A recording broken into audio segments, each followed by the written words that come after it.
할렐루야. 네. 거의 꽉 찼는데요, 성도분들이. 먼저 선교 주간을 허락해 주시고 또 선교 주일을 이렇게 만들어 주셔서 선교에 대한 관심을 가지고 올리브 교회를 사랑하시는 하나님을 우리가 느끼게 해주셔서 너무너무 감사합니다. 오늘 마태복음 마지막 그 장의 마지막 절 말씀을 나눴죠. 간단하게 말하면 가서 선교해라 이 얘기입니다. 가서 제자 삼으라. 그런데 이 얘기를 우리가 많이 들었고 또 지나쳤고, 그래서 오늘은 이 안에 담긴 뜻이 많거든요. 이게 그냥 쓱 넘어갈 게 아니라는 그런 마음을 받았어요. 그래서 하나하나 한번 알아보기로 할 텐데, 먼저 오늘 본문을 들어가기 전에 예수님께서 십자가에 못 박혀 죽으시고 3일 후에 부활하시고 제자들을 만나십니다. 제자들을 만나셔서 너희에게 평강이 있을지어다 그렇게 말씀하세요. 그리고는 아버지가 나를 보낸 것 같이 내가 너희들을 보내노라 그렇게 말씀하세요. 그리고 성령을 받아라 하고 제자들에게 성령을 주십니다. 그리고 나서 너희가 누구의 죄를 사해주면 그 죄가 사해지겠고, 너희들이 누구의 죄를 그대로 내비두면 그대로 남을 거다 그렇게 얘기를 하세요. 아멘. 제자들에게 성령을 주시고 나서 바로 그렇게 말씀하십니다.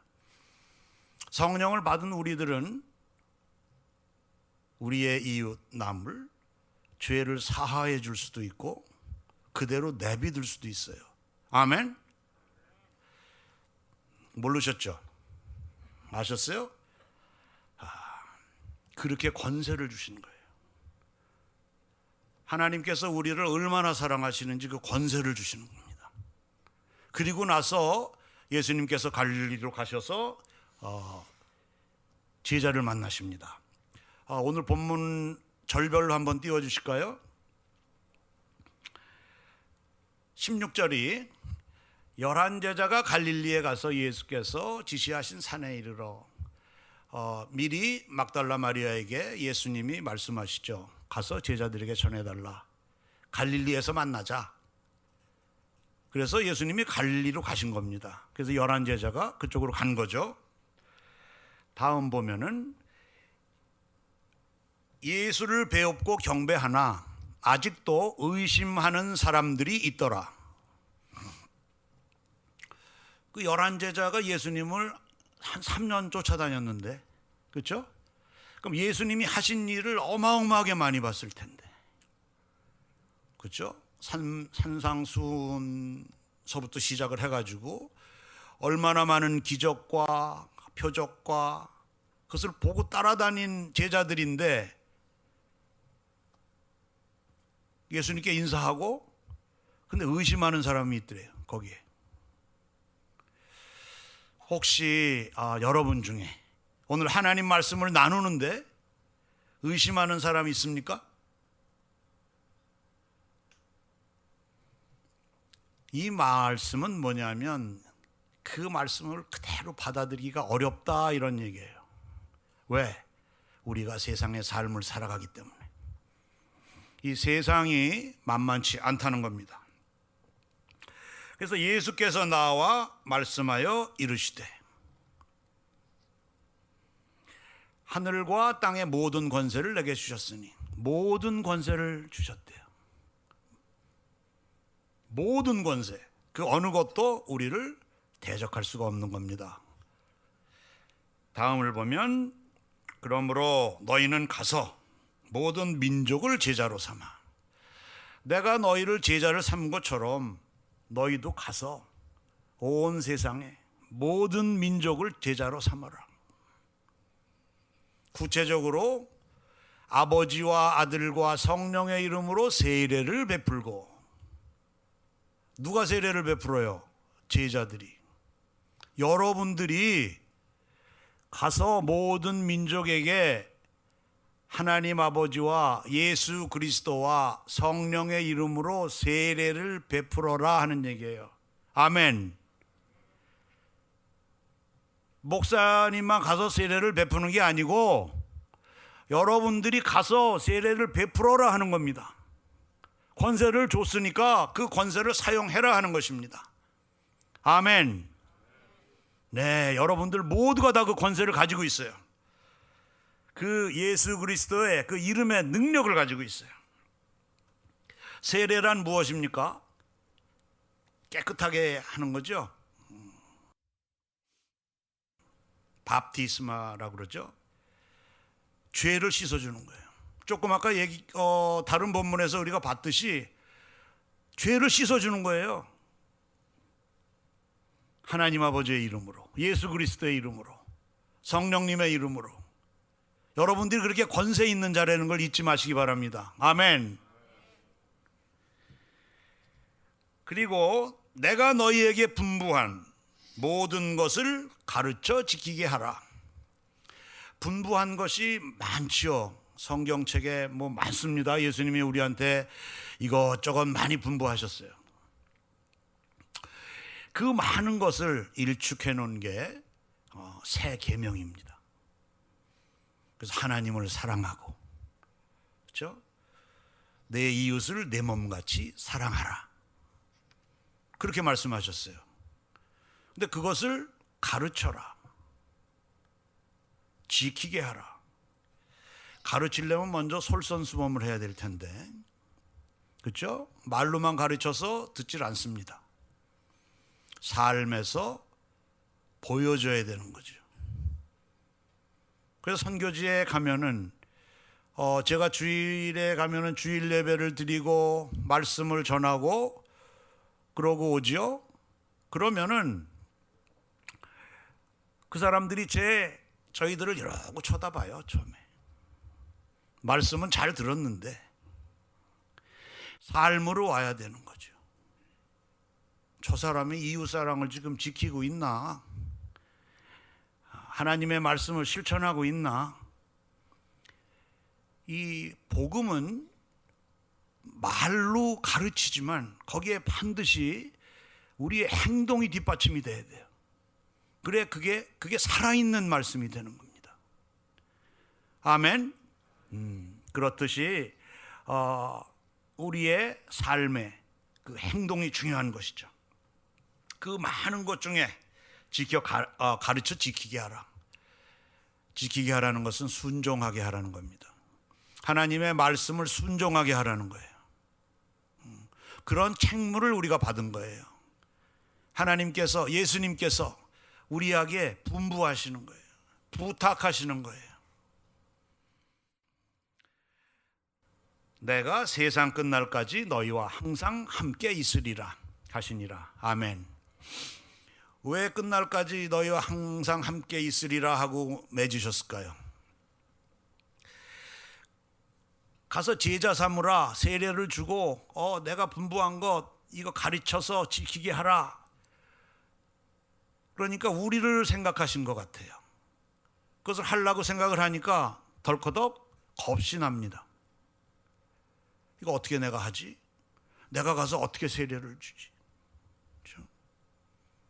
내가 하나님께서 분부하신 것을 내가 어떻게 가가지고 가르쳐가지고 지키게 하지?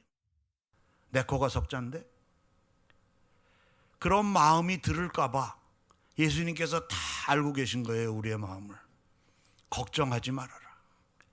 내가 너희가 세상 끝날까지 있을게. 내가 옆에서 있을게. 걱정하지 마.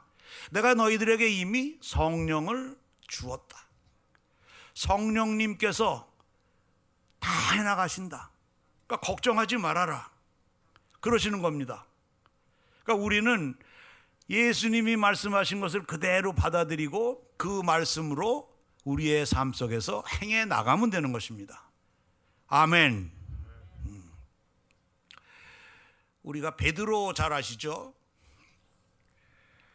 베드로가 예수님이 무리를 걸어 오실 때 그때 한참 제자들이 자고 있었어요. 근데 베드로 보고 내 앞으로 와라 그랬어요. 근데 베드로가 그냥 아무 생각 없이 걸어갑니다, 무리를. 그래서 한 걸음, 두 걸음 걸을 수 있었죠, 땅에서 걷듯이. 그런데 세 번째, 네 번째 가니까 물에 빠진 것이죠. 왜? 주위를 보니까, 이 세상을 보니까 두려웠던 것입니다. 빠지니까 하나님께서, 예수님께서 오른손으로 건져주십니다. 아멘. 이 베드로가 그렇게 했듯이 우리가 우리의 삶을 해나가야 돼요. 그것을 잘하고 못하고 문제가 아닙니다. 하나님 말씀대로 내가 시도를 하느냐 안 하느냐의 문제죠. 나에 관한 문제인 것입니다. 하나님께서는 인간의 자유를 건드리지 않으십니다. 하물며 에덴 동산에서도 아담과 이브가 죄를 짓게 그냥 내버려 두셨어요. 자유롭게. 못하게 막지를 않으셨어요. 억지로 하나님을 믿으라고 강요하지 않으십니다. 억지로 여러분 선교하라고 하시지 않습니다. 억지로 선교지로 보내시지 않습니다. 준비가 되어 있을 때 부르십니다. 그래서 우리는 누가 부르심을 받을지, 누가 언제 어떤 장소에서 부르심을 받은지를 모릅니다. 왜냐하면은 우리의 시야와 하나님의 시야가 다르기 때문입니다. 우리가 준비된 것 같다고 생각하는 게 하나님한테는 준비가 안 됐을 수도 있고요. 또 우리가 준비가 안 된다고, 아직 안 됐다고 생각하고 있는데 하나님의 눈에는 우리가 다 준비된 사람으로 보일 수가 있습니다. 베드로 얘기를 많이 하는데요. 베드로는 어부죠. 어부는 배운 것도 별로 없고 지식도 없고 또 사회에 이렇게 높은 계층도 아니고 주위에 영향력을 끼칠 수 있는 사람도 아니고 그날 배 타고 나가서 고기 잡아서 팔아서 그날 먹고 사는 사람입니다. 또 성격은 아주 다혈질이죠. 너무너무 다혈질이에요. 근데 교회의 수장이 됩니다.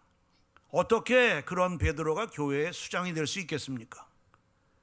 우리의 생각으로 말이죠. 그것은 하나님이 선택하셨기 때문입니다. 아멘. 우리 눈에는 베드로가 하찮은 어부에 불과했어요. 아주 성격이 다혈질인 참 별로 안 좋은 사람으로 생각이 됐어요. 근데 하나님께서는 베드로가 예수님의 말씀을 순종할 준비가 되어 있다고 보신 거예요.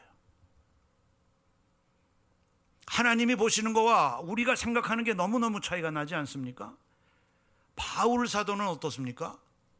바울 사도는 예수님의 원수예요. 예수님을 믿는 사람을 잡으러 다녔어요.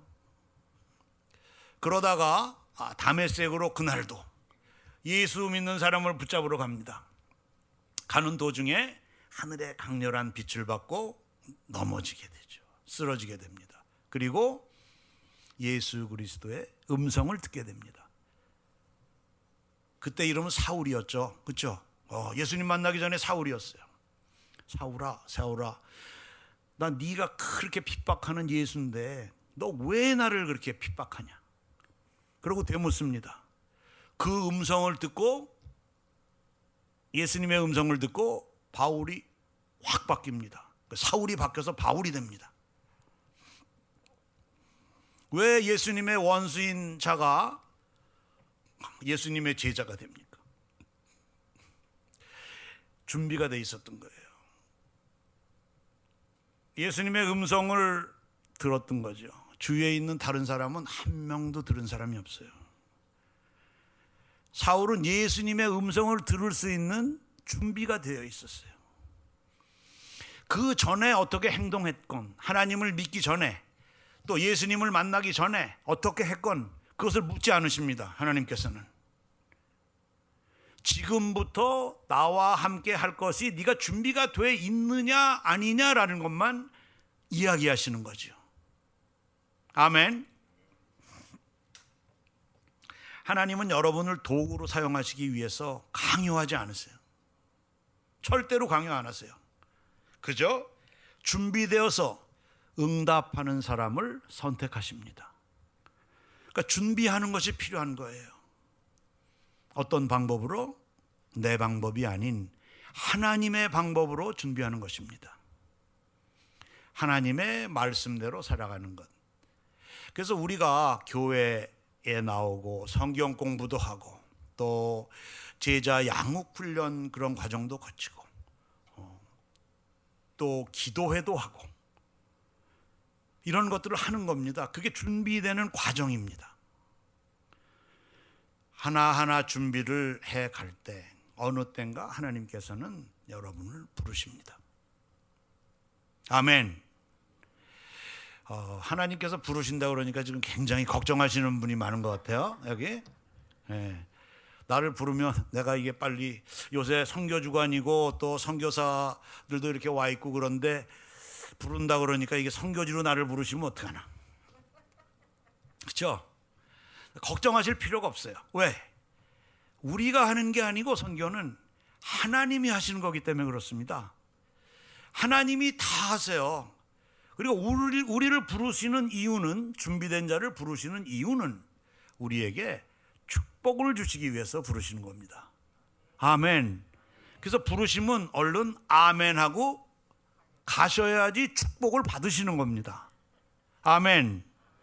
그러니까 뭐 이것저것 생각이 많이 나죠. 갑자기 이게 뭐 아직 내가 해결 못된 일도 많고, 그렇죠? 연세 드신 부모님도 계시고 조그만 아이들도 있고 이것저것 내가 할 게 많은데, 아무리 세상에서 할 일이 많아도 예수님께서는 그렇게 말씀하시는 거예요. 내가 부르면 와라 이거예요. 내 명령을 들어라 이겁니다. 이게 무슨 얘기로 볼 수 있냐면, 우리는 태어나서 학교에 가서 교육을 받고 또 대학까지 공부를 하고 직장을 다니고 거기서 남과 비교해서 더 높아지고 남보다 나아지기 위해서 경쟁을 하고 그 경쟁에서 이기기 위해서 노력을 하고 이 어려운 일들을 계속 해왔습니다. 왜냐하면 우리가 세상에서 살았기 때문에. 그래서 거기에 꽉 매여져 있어요. 거기서 벗어날 수가 없어요. 누구 한 명도. 어려서부터 그렇게 생활을 해왔기 때문에. 근데 예수님께서는 우리에게 그 세상의 멍에가 무거운 거를 아세요. 그래서 우리한테 이야기를 하세요. 내 멍에를 지라고. 세상의 멍에를 벗어버리고 내 멍에를 져라. 왜? 내 멍에는 쉽고 또 내 짐은 가볍다. 너희들이 세상에서 얼마나 수고하는지 내가 다 안다. 수고하고 짐진 자들아, 무거운 짐진 자들아, 다 내게로 와라. 내가 너희를 쉬게 하리라. 내 멍에를 지어라. 내 멍에는 쉽다. 내 짐은 가볍다. 그렇게 얘기를 하시는 겁니다. 세상의 멍에를 내려놓지 않고는 예수님의 멍에를 지을 수가 없어요. 멍에를 두 개를 지고 다닐 수가 없잖아요. 멍에는 한 개만 지우는 거지. 내 주인이 나에게 멍에를 씌우는 겁니다. 소나 말에게 주인이 멍에를 씌우죠. 그래서 조정을 합니다. 오른쪽으로 가게, 왼쪽으로 가게, 또 앞으로 가게, 멈춰 서게. 그러면 그 소나 말은 주인이 움직이는 대로 움직이는 거예요. 그럼 여러 가지 복잡한 걸 생각할 필요가 없어요. 주인만 따라가면 되니까. 아멘. 근데 우리가 이걸 벗기를 싫어합니다. 왜? 그렇게 살아왔고 거기에 익숙해져 있기 때문에, 이 세상에 익숙해져 있기 때문에 그거를 얼른 벗어버리고 싶어도 잘 벗어지기가 어려워요. 그래서 하나님께서는 두 주인을 섬길 수 없다라고 말씀하십니다. 두 주인을 섬길 수 없다. 주인은 하나다. 세상이냐 하나님이냐, 예수님의 멍에냐 세상의 멍에냐. 너희들 너무 그렇게 무거운 짐 지고서 고생하지 말아라. 내 멍에를 지면 너희들이 만사 형통하리라. 아멘. 근데 우리는 거기에 계속해서 생활을 해왔기 때문에 그 세상 멍에를 쉽게 벗기가 어려운 것입니다. 하나님께서는 이렇게 말씀하시죠. 두 주인을 섬길 수 없다 이야기하시면서 돈과 하나님을 동시에 섬길 수 없어요. 아멘. 이게 무슨 뜻이냐면 이 세상의 모든 것이 하나님의 것이기 때문에 그렇습니다. 근데 우리는 내가 지금 갖고 있는 것, 나의 소유인 것, 나의 부모, 그렇죠? 나의 자식, 또 내 친구, 내 이웃, 내 재산, 돈, 내 명예, 이 모두가 내 것으로 착각을 하고 있는 거예요. 전부 하나님이 주신 거예요. 하나님의 것이에요. 아멘. 근데 그것을 주인으로 생각하고 있으면 하나님과의 관계가 세워질 수가 없는 겁니다. 아멘. 그래서 예수님의 멍에를 지시는 여러분이 되시기를 예수 이름으로 축복합니다. 그렇게 얘기를 하시면서 예수님께서 세 계명을 주셨어요. 하나님을 사랑하라. 내 이웃을 내 몸같이 사랑하라. 얼마나 짧으면서 정확하면서 우리들에게 주신 말씀일까? 우리가 하나님을 사랑하려다 보니까 하나님을 어떻게 사랑해야 하나? 교회에 나와서 예배를 드리고 또 기도 모임을 하고 또 어려운 사람들을 좀 도와주고 이렇게 하면서 하나님을 사랑하나? 참 구름 잡게 되죠, 그렇죠? 하나님께서 구체적으로 그걸 주신 거예요, 우리한테. 내 이웃을 내 몸같이 사랑해라. 우리한테는 이웃이 많아요. 어떤 이웃은 나쁜 이웃도 있고 어떤 이웃은 좋은 이웃도 있고, 근데 우리는 좋은 이웃만을 원하죠. 어떤 이웃은 보기도 싫죠. 저 사람 왜 자꾸 만나기 싫은데. 심지어 그런 사람들도 있죠. 근데 하나님께서는 다 우리가 감당할 이웃만 주셨다는 거예요. 이웃을 여러분들이 해서 만들었다고 생각하시면 곤란합니다. 이웃조차도 하나님께서 다 하나님의 계획하에 하나님께서 주신 거예요. 무엇으로? 선물로 주신 거예요, 여러분에게. 이웃을 통해서 하나님께서는 우리에게 축복을 주십니다. 아멘. 그러니 이웃이 우리 하나님의 축복을 받는 축복의 통로예요. 아멘. 근데 우리는 우리의 생각과 또 우리의 판단과 이것으로 그 이웃이 좋은 이웃, 나쁜 이웃, 나한테 유익을 주는 이웃, 나한테 필요 없는 이웃, 내 맘대로 막 가릅니다. 왜 그러냐? 우리의 삶이 내 것이라고 생각하고 있기 때문에 그래요. 우리의 삶은 하나님의 것이에요. 하나님이 중심이 돼야 되는 겁니다. 내 삶에 내가 중심이면 모든 게 이렇게 됩니다. 근데 내 삶에 하나님이 중심이 되면 모든 게 바뀌어 보이는 겁니다. 똑같은 것을 보고 똑같은 거에서 보는 눈이 달라지는 거예요. 하나님의 시야로 보느냐, 세상의 시야로 보느냐. 그래서 우리가 예배를 드리고 하나님을 찬양하고 기도하고 하는 것은 우리 안에 있는 자아를 뽑아내는 작업입니다. 그래서 예수님께서는 나를 따라오려거든 너희들 네 십자가 달게 지고 네 자신을 버리고 그 다음에 나 따라와라. 무슨 얘기예요? 세상에 지고 있는 멍에 벗어버리고 내 멍에를 지고 나를 따라와라 하는 얘기입니다. 아멘. 우리 안에는 우리도 모르는 악한 것들이 많이 존재하고 있습니다. 그것을 하나하나 뽑아내는 거예요. 나 자신을 부인하는 거예요. 우리 안에 성령님이 계십니다. 아멘. 우리가 우리 자아를 뽑아내야, 그것을 뽑아내야 성령님이 움직이실 자리가 생겨요. 우리 것으로 가득 차 있으면 성령님이 인격체실에서 못 움직여요. 우리 안에서 역사하시질 못합니다. 그러니까 나의 것을 뽑아내야 돼요. 그래서 하나님의 선한 것으로 채워가는 작업을 하는 것입니다. 하나님께서는 우리를 너무너무 사랑하세요. 이 세상을 너무너무 사랑하세요. 그래서 독생자를 우리에게 주셨어. 그리고 그 독생자를 믿는 자마다 멸망하지 않고 영생을 주겠다고 하셨어요. 얼마나 사랑하셨으면. 그런 하나님의 사랑이에요. 하나님을 사랑하라. 내 몸을 내 이웃을 내 몸같이 사랑하라. 이 말씀을 보면은 내 이웃을 내 몸같이 사랑해라. 내가 아프면, 이웃이 아프면 내가 아플 때하고 똑같이 하라는 거야. 내 몸같이, 네 몸처럼. 내가 배고프면 이웃이 배고픈 걸 보면 내가 배고픈 것처럼 하라는 거야. 내가 목이 마르면 이웃이 목이 마른 거, 이웃이 목이 마르면 내가 목이 마른 것처럼 해라. 그게 우리 산상수훈 8복이 있죠.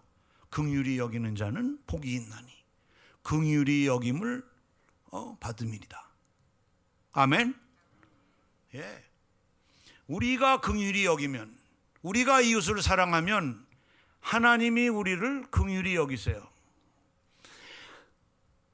내가 할 수 있는 능력과 하나님이 하실 수 있는 능력이 비교가 될까요?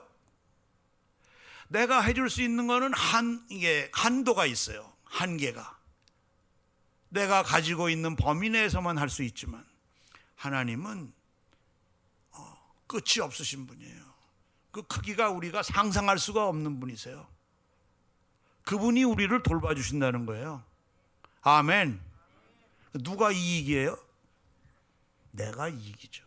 근데 우리는 세상적인 눈으로 보면 내가 마치 손해를 보는 것 같고, 그렇죠? 괜히 이웃을 도와주면 내가 손해를 보는 것 같아. 그렇죠?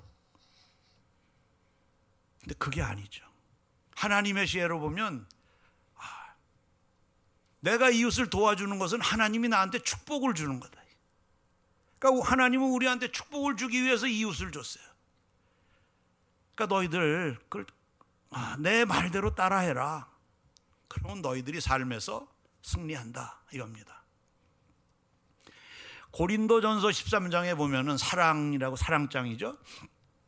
사랑에 대한 얘기가 많이 나옵니다. 그래서 한 7절쯤 가서 보면 사랑은 모든 것을 참으며, 사랑은 모든 것을 믿으며, 사랑은 모든 것을 바라며, 사랑은 모든 것을 견디느니라. 아멘. 그렇게 말씀하세요. 이웃을 통해서 그 축복을 주시는 거예요. 좀 나한테 거슬리는 이웃이 있으면 그를 통해서 참을 능력을 주시는 거예요. 그렇죠? 그리고 하나님의 말씀을 믿으라는 믿음을 주시는 거예요. 오직 예수 그리스도 한 분이 소망이라는 그 바람을 주시는 거예요. 이 세상에서 교회만이 소망이다 라는 소망을 주시는 거예요. 그래서 우리가 아무리 어려운 일이 닥치고 힘들어도 견딜 수가 있는 거예요. 아멘. 그게 사랑입니다. 오늘 본문에서 우리에게 하늘과 땅에 있는 모든 권세를 주셨대요. 하나님의 권세는 어마어마하겠죠. 구체적으로 어떤 권세일까? 하나님의 능력이 어마어마하겠죠. 구체적으로 어떤 능력일까? 그 권세가 하나님의 사랑이 아닌가 하는 생각을 해봅니다. 사랑은 모든 것을 이길 수 있어요. 그 하나님의 사랑을 우리가 실천해라. 내가 너희를 사랑한 것처럼 너희가 서로 사랑해라. 이게 하나님의 비밀이죠. 그 권세가 우리는 마치 그게 무슨 어떤 큰 힘이 있고 권력이 있고 이런 것처럼 생각이 들 수 있는데, 모든 것을 덮어버리는 게 사랑이라고 그랬어요. 오늘 우리가 앞에서 찬양했듯이 물이 바다 덮음 같이 모든 걸 다 덮어버려요. 그것처럼 큰 권세가 어디 있겠어요? 그 큰 권세를 우리에게 주시는 거예요. 그 이웃을 다 감당할 수 있는 능력이 우리에게 있습니다. 아멘. 왜냐고요? 우리는 하나님의 자녀니까요. 하나님은 우리의 아버지시니까. 하나님은 사랑이시잖아요. 우리는 하나님의 DNA를 갖고 있어요. 그 사랑을 가지고 있어요. 하나님의 사랑을 우리 가운데 갖고 있어요. 잘 훈련되지 못했을 뿐이죠. 그래서 우리는 그 사랑을 우리 삶 속에서 베풀며 살아갈 수 있습니다. 아멘.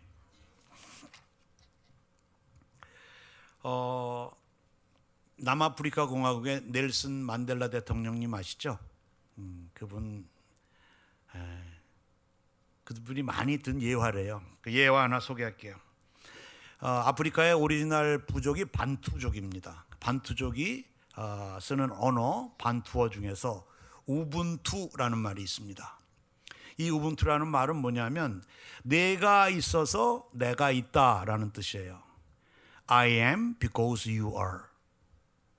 너 때문에 내가 있다 하는 얘기예요. 한 인류학자가 아프리카를 조사하면서 반투족 아이들에게 한 게임을 제안을 했는데, 한 50m 떨어진 나무에 나뭇가지에다가 맛있는 과일이든 과일 바구니를 걸어놓고 여기서 너희들 뛰어가서 1등 하는 사람이 저 과일 다 먹을 수 있다. 그렇게 설명을 하고 준비 땅 했어요. 그랬더니 이상한 일이 벌어졌어. 얘들이 막 뛰어가지 않고 서로 손잡고 같이 뛰어가는 거예요. 그래가지고 거기 도착해가지고 바구니 딱 꺼내서 과일 나눠 먹는 거예요. 인류학자가 너무 놀랬죠.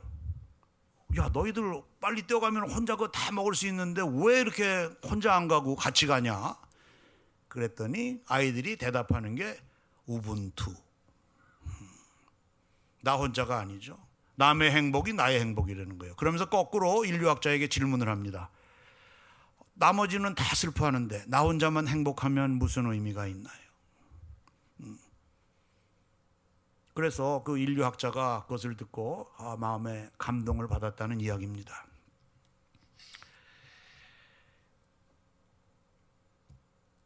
우리는 행복을 추구하는 두 가지 패턴이 있습니다. 하나는 세상이 나의 행복을 주는 그런 존재라고 생각하는 게 있고, 다른 하나는 내가 세상을 행복하게 한다는 그런 패턴을 갖고 있어요. 여러분의 패턴은 어떤 패턴입니까? 하나님은 세상을 너무너무 사랑하셔서 독생자 예수를 우리한테 주시고 멸망하지 않고 영원한 생명을 얻게 하셨습니다. 내어주시는 패턴이요. 두 번째 패턴에 해당되겠죠. 우리도 그런 패턴으로 삶을 살아가야 된다고 생각합니다. 아멘. 우리가 하나님을 모를 때는 내 행복을 고집하고 살고 했지만, 하나님을 알게 되고 하나하나 더 알아갈 때 우리가 두 번째 패턴으로 변화되어 가는 것이죠. 나의 안에 있는 나의 자아를 하나하나 뽑아내는 것입니다. 그곳에 예수님을 심는 것입니다. 그래서 내가 점점 더 우리가 하나님이 허락하신 이 인생의 기간 동안에 우리가 점점 더 하나님의 것으로 바뀌어가는 것입니다. 그것을 우리가 성화라고 그럽니다. 끝까지 다 바꿀 수는 없겠죠. 그러나 꾸준히 바꿔가는 노력을 해야 되는 것입니다. 근데 이제 그렇게 살라고 그러다 보니까 우리의 삶 가운데 쉽지 않은 문제가 발생을 하게 됩니다. 우리는 우리가 무엇을 해야 되는지 잘 알고 있어요. 우리의 머리가, 우리의 뇌가 굉장히 영악하기 때문입니다. 다 알고 있어요, 우리가. 그런데 그게 잘 안 되는 거죠. 변화하지 않는 겁니다. 하나님의 말씀을 듣고 그렇게 살아야지 마음 먹고 하지만 그게 잘 안 되는 거예요. 그런 문제죠. 우리의 뇌는 계속해서 우리를 유혹합니다. 또 우리는 자기 자신을 합리화시키려고 계속 변명거리를 만들어내요. 혹시 아침에 일어날 때 알람 하시나요? 새벽 예배 나오시는 분은 뭐 4시, 4시 반 이렇게 따르릉, 또 이제 회사에 출근하시는 분들 따르릉 다 이렇게 알람을 안 하세요 혹시? 알람 소리 딱 들어서 기분 좋네 하고 딱 일어나시는 분 있어요? 알람 소리 딱 들으면 피곤해. 10분만 더 잤으면 좋겠네. 그때 막 우리의 뇌가 막 움직입니다. 그냥 얼마나 빨리 움직이는지 몰라요. 그렇지 뭐 내일부터 일찍 일어나도 뭐 내 인생에 크게 바뀌는 게 있겠나? 내일부터 하지 뭐. 변명거리를 만들어냅니다. 그것을 딱 끊어야 되는데 5초의 법칙이라는 게 있어요. 제 얘기가 아니고 멜 로빈슨이라는 분의 여자분의 얘기인데 그분이 다 잃었어요. 건강 잃고 남편도 엉망, 사업도 엉망 다 잃어가지고 극단적인 선택을 해야 되는 길에서 자기가 자기 자신이 할 수 없음을 비관하고 좌절하는 것입니다. 그때 5분을 사용했다는 거예요. 뭐냐? 알람이 울리면 5개를 카운트다운 하는 겁니다. 5, 4, 3, 2, 1 하고 벌떡 일어나는 거예요. 그냥 생각을 안 하는 거죠. 5, 4, 3, 2, 1 이렇게 카운트를 하면은 우리의 뇌는 여기에 집중돼 있어서 딴 거를 생각할 수 없다는 겁니다. 그래서 아무 생각 없이 멍하고 5, 4, 3, 2, 1 하면은 벌떡 일어날 수 있다는 거죠. 그래서 하루를 내가 생각한 스케줄대로 할 수 있는 겁니다. 아멘. 그게 뭐냐면 하루만이 아니고 내가 예를 들어서 마음에 안 맞는 사람을 만나서 화가 막 났다. 그러면 5, 4, 3, 2, 1 가슴속으로 세는 겁니다. 그러고 참아서 말을 하는 겁니다. 모든 것에 이것을 적용하는 거예요. 자, 왜 이 말씀을 드리냐면 우리가 믿음을 가지고 있는데 행동이 없으면 이 믿음이 있지를 못해요. 그게 진짜 믿음이 아니에요. 우리는 그걸 죽은 믿음이라고 그래요. 또 이 믿음을 갖고 있으면 그냥 행동이 바로바로 직결이 돼서 나온다는 겁니다. 또 참 행동은 진정한 믿음에서만 나와요. 두 가지 중에 하나가 잘못됐거나 둘 다 잘못된 경우는 가짜예요. 믿는다고 이야기는 하지만 믿는 척하는 겁니다. 내가 행동을 이렇게 했지만 행동하는 척한 겁니다. 진정한 믿음에서 참 행동이 나오고 참 행동은 진정한 믿음을 보증합니다. 아멘. 세상은 믿음이 먼저냐 행동이 먼저냐 이거 가지고 막 논쟁을 해요. 논제의 거리가 안 됩니다.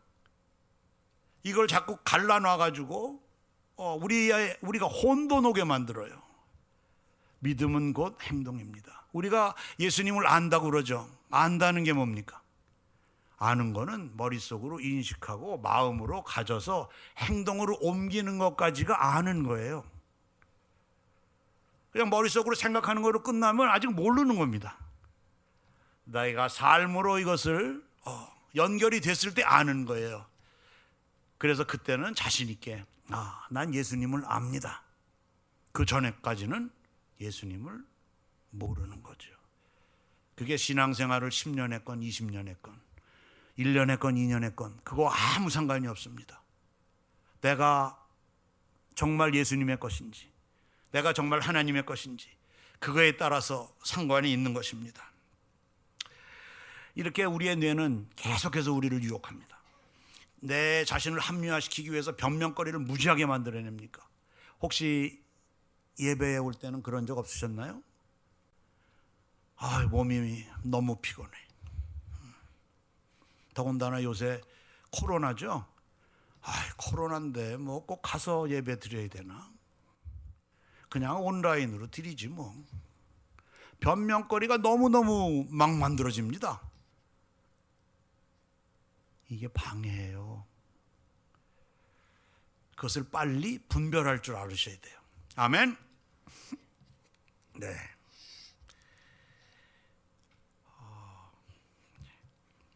너희는 가서 내 멍에를 메고 저 세상으로 가라. 가서 제자를 삼으라. 나의 길을 가르치라. 내가 너희와 항상 함께 하리라. 두려워하지 말아라. 놀라워하지 말아라. 하나님이 살아계심을 증거해라. 하나님이 우리와 함께 하심을 증거해라. 하나님이 우리와 함께 역사하심을 선포해라. 할렐루야. 오늘 가서 제자 삼으라는 말씀이 이렇게 많은 뜻을 함축하고 있습니다.